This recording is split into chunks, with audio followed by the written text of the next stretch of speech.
Une preuve évidente de la messianité de Jésus est qu'il était prophète, comme Moïse. Tous deux étaient des prophètes que l'Éternel connaissait face à face. Deutéronome 34, 10, Jean 8, 38. Mais Jésus est un prophète encore plus grand que Moïse. Moïse a délivré Israël de l'esclavage, tandis que Jésus nous libère des liens de la mort et du péché. Contrairement à Moïse, Jésus n'est pas seulement le représentant de Dieu. Il est Dieu. Jean 10, 30. Jésus ne nous conduit pas seulement vers la terre promise, il nous ouvre la voie vers le ciel pour l'éternité. Jean 14, 1, 3. Pour ces raisons, et bien d'autres encore, Jésus est un plus grand prophète que Moïse.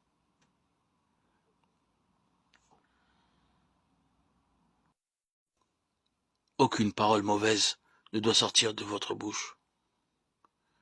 Dites seulement des paroles utiles, qui aident les autres selon leurs besoins, et qui font du bien à ceux qui vous entendent. Éphésiens 4, 29. Nous le savons, Dieu n'écoute pas les pécheurs, mais il écoute celui qui est fidèle envers lui et qui fait sa volonté. Jean 9, 31.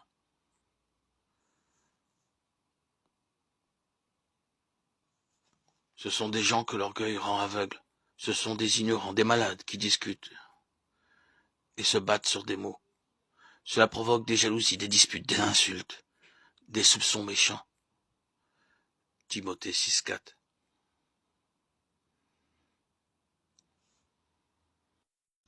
Jésus n'est pas le Fils de Dieu.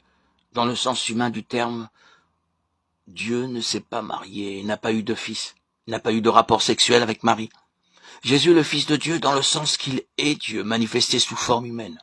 Jean 1, 1, 14. Il est le Fils de Dieu de par sa conception en Marie, par le Saint-Esprit. Luc 1, 35 déclare « Le Saint-Esprit viendra sur toi et la puissance du Très-Haut te couvrira de son ombre. C'est pourquoi le Saint-Enfant qui naîtra sera appelé Fils de Dieu. » Au cours de son procès devant les autorités juives, le grand prêtre a demandé à Jésus « Je t'adjure, par le Dieu vivant, de nous dire si tu es le Messie, le Fils de Dieu. » Matthieu 26, 63. Jésus répondit « Tu le dis. De plus, je vous le déclare, vous verrez désormais le Fils de l'homme assis à la droite du Tout-Puissant et venant sur les nuées du ciel. » Matthieu 26, 64. Les chefs juifs ont réagi en l'accusant de blasphème. Matthieu 26, 65, 66. Par la suite, devant Ponce Pilate, les Juifs lui répondirent « Nous avons une loi et d'après notre loi, il doit mourir parce qu'il s'est fait fils de Dieu. » Jean 19, 7. Pourquoi cette revendication serait-elle considérée comme un blasphème digne de la peine de mort? Les chefs du peuple comprenaient exactement ce que Jésus voulait dire par fils de Dieu. Être le Fils de Dieu revenait à avoir la même nature que Dieu. Le Fils de Dieu est divin. Affirmer être de la même nature que Dieu, être Dieu était blasphématoire aux yeux des autorités juives, qui ont donc demandé sa mort conformément à ce qui est écrit dans le Lévitique 24, 15. Hébreux 1, 3 dit très clairement, le Fils est le reflet de sa gloire divine et l'expression de sa personne.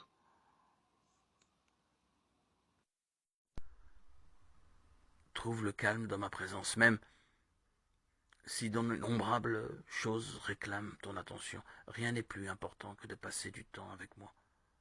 Lorsque tu attends simplement dans ma présence, j'accomplis mon œuvre parfaite en toi. Je te transforme par le renouvellement de l'intelligence.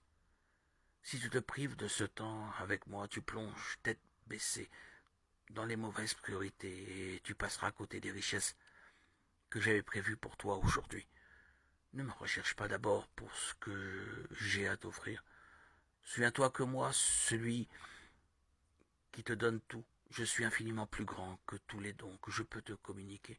Même si je prends plaisir à bénir mes enfants, je suis profondément attristé lorsque mes bénédictions deviennent des idoles dans leur cœur. Tout et n'importe quoi peut devenir une idole à partir du moment où cela te distrait de ton premier amour.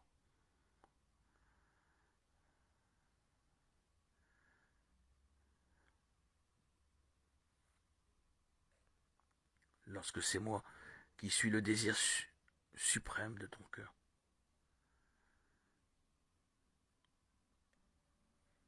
Tu es alors protégé du piège de l'idolâtrie, car quand tu t'assis dans ma présence, tu jouis du plus grand don qui soit, Christ en toi, l'espérance de la gloire.